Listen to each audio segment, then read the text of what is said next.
Hi friends, welcome to my channel. ఇప్పుడు నేను చదివి వినిపించబోయే చందమామ కథ పేరు అనుకోని విజయం. కపిషా నగరంలో మాధవ శర్మ అనే మహాపండితుడు ఉండేవాడు. ఆయన ధన సంపన్నుడు కూడాను. ఆయనకు పరిమళ అనే అందమైన కుమార్తె ఉండేది. ఆమె కూడా మంచి తెలివితేటలు కలది. పరిమళ తెలివిగలది కనుకను, భాగ్యవంతుడి కూతురి కనుకను ఎందరో యువకులు ఆమెను పెళ్లాడగోరి వచ్చేవారు. పరిమళ వారిని ఏదో చర్చలోకి దింపి తాను వేసే ప్రశ్నలకు వారు సమాధానం చెప్పలేరని నిరూపించి పంపేస్తూ ఉండేది. తన ప్రశ్నలకు సమాధానం చెప్పగలవాణ్ణే తాను పెళ్లాడాలని ఆమె ఉద్దేశం. ఆ నగరంలోనే రాధాకాంతుడు అనే ఒక పేద యువకుడు ఉండేవాడు. అతని తండ్రి భిక్షాటన చేసి కుటుంబ పోషణ చేసేవాడు. రాధాకాంతుడు మంచి తెలివితేటలు కలవాడు. అతనికి విద్య మీద అమితమైన ఆశ ఉండేది. చాలామంది గురువులకు శుశ్రూష చేసి చాలా జ్ఞానం సంపాదించాడు. కానీ అతనికి జ్ఞానదాహం తీరలేదు. దేశమంతా తిరిగి ఉద్దండ పండితుల వద్ద చేరి మరింత జ్ఞానం సంపాదించాలని అతని ఉద్దేశం. అందుకు ధన సహాయం కావాలి. మాధవ శర్మ తనకు సహాయం చేస్తాడేమోనని అతడు మాధవ శర్మ ఇంటికి వచ్చాడు. అతను కూడా తనను పెళ్లాడగోరవచ్చిన యువకుడేనని భ్రమపడి పరిమళ అతన్ని మాటల్లోకి దింపి, నాకు అనుమానం ఒకటి ఉంది, ఎంతమందిని అడిగినా తీర్చకుండా ఉన్నారు అన్నది. ఏమిటా అనుమానం అన్నాడు రాధాకాంతుడు. ఈ లోకంలోనూ పైలోకంలోనూ కూడా సుఖపడేది ఎవరు, కష్టపడేది ఎవరు అని పరిమళ అడిగింది. ఈ లోకంలోనూ పైలోకంలోనూ కూడా సుఖపడేవాడు సన్యాసి. అతనికి సంసార తాపత్రయాలు ఏవీ ఉండవు. ఏ చెట్టు కిందనైనా పడుకుంటాడు, దొరికినది తింటాడు. ఆశలు లేనివాడు కనుక నిరాశకు గురి కాడు. ఆ విధంగా ఈ లోకంలో సుఖంగా జీవించి బంధవిముక్తుడై పైలోకానికి పోయి అక్కడ సుఖపడతాడు.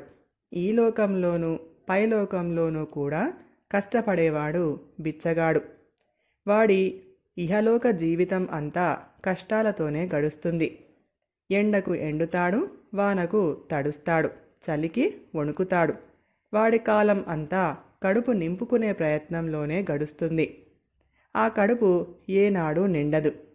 బ్రతికి ఉన్నంతకాలము మరొకడికి చిన్నమెత్తు ఉపకారం చెయ్యలేనందున పైలోకంలో కూడా వాడికి ఏ విధమైన సుఖము ఉండదు అన్నాడు రాధాకాంతుడు. అతను చెప్పిన సమాధానంతో తృప్తిపడి పరిమళ అతన్ని పెళ్లాడదామని మనసులో తీర్మానించుకుంది. అయితే రాధాకాంతుడి మనసులో పెళ్లి ధ్యాస ఏమీ లేదు. అతను మాధవ శర్మను ధన సహాయం కోరుదామని వచ్చాడు. అంతసేపు పరిమళతో మాట్లాడిన మీదట అతనికి పరిమళ సహాయంతో మాధవ శర్మ నుంచి ధన సహాయం పొందవచ్చునన్న ఆలోచన కలిగింది. అందుచేత అతను పరిమళతో, నేను నిన్ను మరొక ప్రశ్న వేస్తాను. దానికి నువ్వు సమాధానం చెప్పలేని పక్షంలో మీ నాన్నగారి చేత నాకు కొంత ధన సహాయం చేయించాలి అన్నాడు. పరిమళ సరేనన్నది. ఈ లోకంలో కష్టపడి, ఈ లోకంలో సుఖపడి, పైలోకంలో కష్టపడేవాడు ఎవడు, ఈ లోకంలో కష్టపడి పైలోకంలో సుఖపడేవాడు ఎవడు అని రాధాకాంతుడు పరిమళను అడిగాడు.